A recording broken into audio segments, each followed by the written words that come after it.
দুই বোন আমার সাথে দুষ্টামি করতে গিয়েছিল, কিন্তু দুষ্টামি করতে যেয়ে তারাই ফেঁসে গিয়েছে। আল্লাহ তাদের দোয়া কবুল করে নিয়েছে।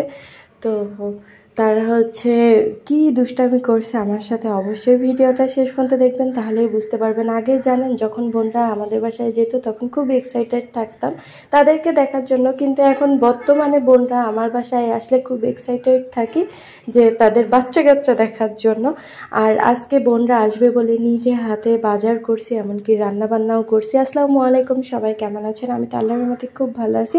কালকে রাত্রেবেলা আমার বোনের আসার কথা ছিল, তো সকালবেলা আমি 7টার সময় উঠে বাজারে এই যে মাছ কিনে নিয়ে চলে আসছি। বাসার কাজ সব কিছু কমপ্লিট করে গিয়েছিলাম।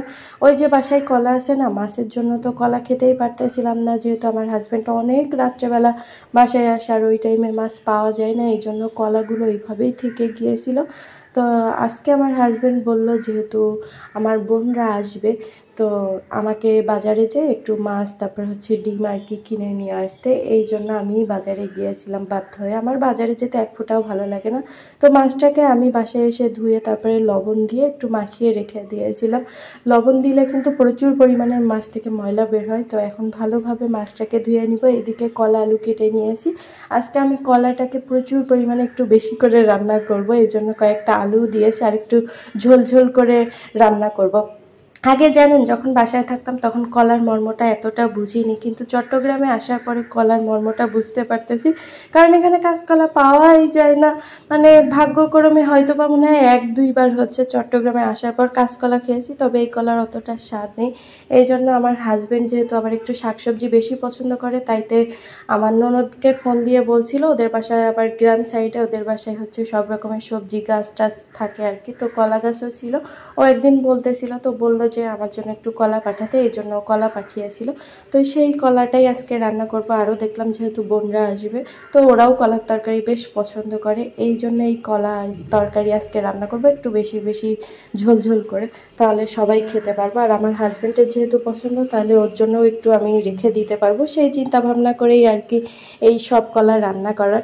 আর জানেন আমার কালকে রাত্রেবেলা আমি আমার বোনকে ফোন দিয়েছিলাম, তো ওই যে কথা বলতে বলতে ওরা দুষ্টামি করতেছিল যে তোমার বাসায় যাব তোমার বাসায় যাব। আমি নিষেধ করতেছিলাম যে এখন না, শুক্রবারের দিকে বা সামনের মাসের দিকে আসো, যেহেতু বাসায় বাজার করা থাকে না।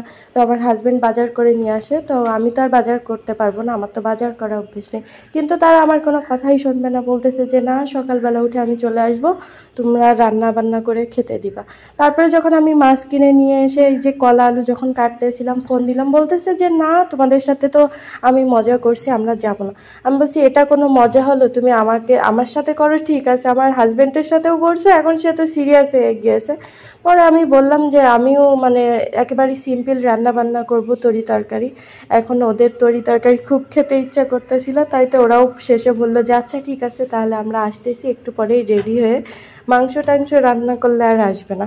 তো একদিক থেকে ভালোই হয়েছে, এমনিতেই আমি আজকে মাংস রান্না করতাম না, তরকারি রান্না করতাম। আর ডিম কিনে নিয়ে আসছিলাম, মাছ আর ডিম, মনে করছিলাম বাসায় মুসুরির ডাল আছে, তো মুসুরির ডালের ভিতরে এই যে ডিম ভেজে তারপরে ছেড়ে দিয়ে দিব, আর এই কলা দিয়ে আলু দিয়ে মাছ ঝোল করব। তো এই আর কি প্ল্যান ছিল।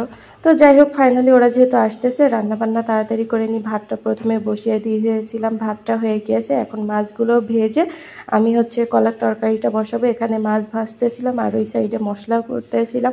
আর জানেন আগে তেলাপিয়া মাছটা আমি পছন্দ করতাম না যখন সাতক্ষীরাতে থাকতাম, কিন্তু বিয়ের পরে শ্বশুরবাড়ি আসার পরে 1-2 বছর পরে আমি এই তেলাপিয়া মাছটাকে খুব মিস করতাম।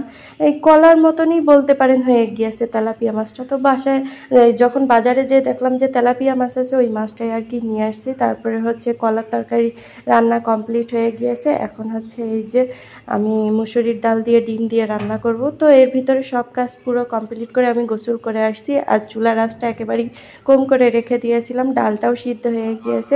গোসল শেষ করে তাড়াতাড়ি করে এসে দেখতেছি যে ডালটা সিদ্ধ হয়ে গিয়েছে, এর জন্য ডিমটা ছেড়ে দিয়েছি।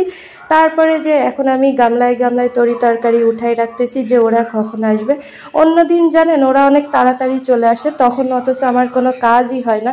কিন্তু আজকে আমি তাড়াতাড়ি রান্না বান্না করে রাখছিলাম যাতে ওরা আসলেই আমরা 3 বোন মিলে একটু আড্ডা দিতে পারি, আরও যেহেতু ছেলে মেয়ে আছে। কিন্তু আজকে ওরা আসছেই না, বলতেছে যে আসতে দেরি হবে। তো ফাইনালি ওরা 2টার দিকে চলে আসছে। আর আসার সময় আমার জন্য একটু গরু মাংস নিয়ে আসছিল, মিষ্টি নিয়ে আসছিল। তো আমরা সবাই মিলে খাওয়া দাওয়া করলাম একসাথে, অনেক অনেক আড্ডা দিলাম, এই আর কি। তো সবাই ভালো থাকবে।